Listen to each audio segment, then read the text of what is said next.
But all that's sort of funny, haha, because the next morning, less than 12 hours after that, the world changes. Carry us through 9/11 very briefly, how you found out what was going on.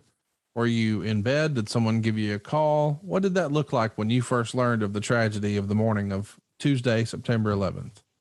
Well, I was in a hotel room in Houston, Texas, waking up, getting ready for SmackDown. I turned on the TV and I saw airplanes fly right into the Twin Towers. They kept showing it over and over again, and it was shocking. I mean, the whole country shut down. Everybody was scared. Everybody was nervous. I got a call by Johnny Laurinaitis saying that SmackDown was canceled, but stay put because we might end up doing something in a day or two. And he said he's not sure right now, but they might possibly do something later on in the week. So, I just sat there in a hotel room. You couldn't do anything. A lot of people were scared to go anywhere. You felt like if you were around a big crowd, that would leave you vulnerable. So you want to kind of stay put and stay in a private room and kind of wait it out and make sure that the security in the United States was a lot tighter. So you're a husband at the time, and I believe a father at the time. What's that like? I mean, here you are across the country from where you live. This big tragedy's happened. Are you just wearing out the phone back home, wanting to check on everybody, make sure they're okay? Because that feels like a really stressful place for a husband and a father to be separated during that time. Yeah, it was stressful. I called back, made sure everybody was okay. And, they were keeping in touch with me all day and relaying messages to me, because what happened was an airplane about an hour and a half away from Pittsburgh, one of those airplanes crashed into the hills, and it was actually a scary situation. My family thought there could be other airplanes in the air close by, so it was actually a crazy situation. It's just weird to think, back then everything was different. It's not like you had the internet in your pocket. Everybody has that now with their cell phones, but some folks didn't have cell phones. And if they did, a lot of folks didn't have text messaging capacity, or there weren't emails on the phone. And, with all the flights being canceled, and I mean, it was a scary time. And I can't imagine being separated from your real family, but now you have your wrestling family, but nobody really has answers. It's not like if you can get a hold of someone, they say, oh, well, here's the manual and we're supposed to do X, Y, Z, right?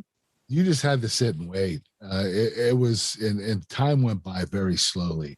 It was a very difficult time waiting it out and making sure that it wasn't going to happen again, and seeing what the country was going to do, how we were going to respond to it. Were they going to shut everything down and keep it closed for the next several weeks, or were they going to open up again? And, our whole life changed from that day forward. I mean, airports became a lot more secure. You obviously couldn't get through security with certain things that you used to be able to. Now, everything was off limits. It was crazy. I want to mention too, the show we sort of briefly touched on at the top, the tribute show, if you will, right after 9/11. You're main eventing Rhino there, which really doesn't line up with what you were doing on camera. I mean, when we saw you most recently, you were stretchered out in a neck brace, but we forget all that because America. I mean, we're trying to do a tribute show, and I think that was the right call. In Nashville on the 17th, you have the first Raw since the attack. You're in a promo battle with Rob Van Dam. That leads to a main event of you and Jericho against Austin and Rob Van Dam. You get the win over Austin. And then we do a taping in Memphis the next night for SmackDown. Austin and Taz attack you and pile drive you on the concrete. You're stretchered out again, this time claiming you can't feel your arms. That feels as if that was the original plan if 9/11 wouldn't have happened. Would that be a fair guess? Yes. I mean, I think they had to reboot it, with me wrestling Rhino and nothing was wrong with my neck the following week after Austin threw me off the stage. It was kind of weird that I was okay the following week wrestling Rhino. And then the week after, we had to reboot the program, the storyline, and show that I injured my neck again. So it was kind of like a reboot. we're on the heels of a pretty major event. And no, I'm not talking about the prior month's pay-per-view SummerSlam. I'm talking about 9/11. And as you and I are recording this show, not too long ago, we just passed the 20-year anniversary of 9/11.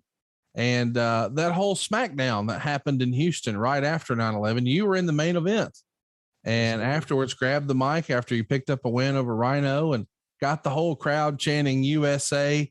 What a weird time it was, but how fitting it was that our American hero went on last. It was pretty awesome. It was a great moment for me because I was representing our country for the first sporting event that opened up since what happened at 9/11, the tragedy. So we were the first ones to do it. And what we were doing was we were sending a message to the bad people that we're not going to lay down. We're not going to sit back and just give up. We're going to move on with our lives. And, Vince McMahon had faith in me to carry the show in the main event because I was an Olympic gold medalist and I represented the USA.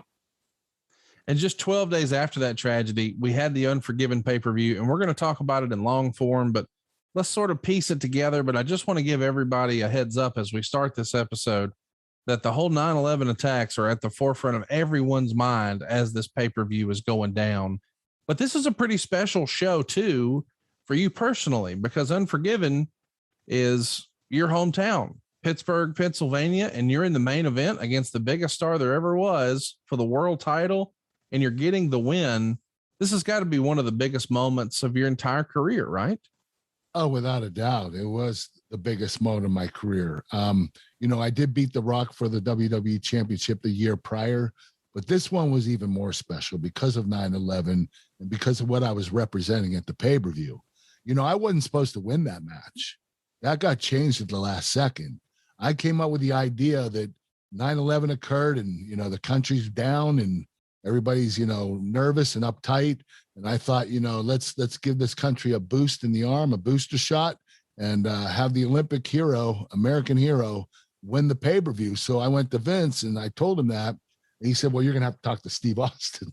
So I had to call Steve and see if he would agree to it. He agreed 100%. So I wasn't supposed to beat Austin for the world title. That happened because of 9/11.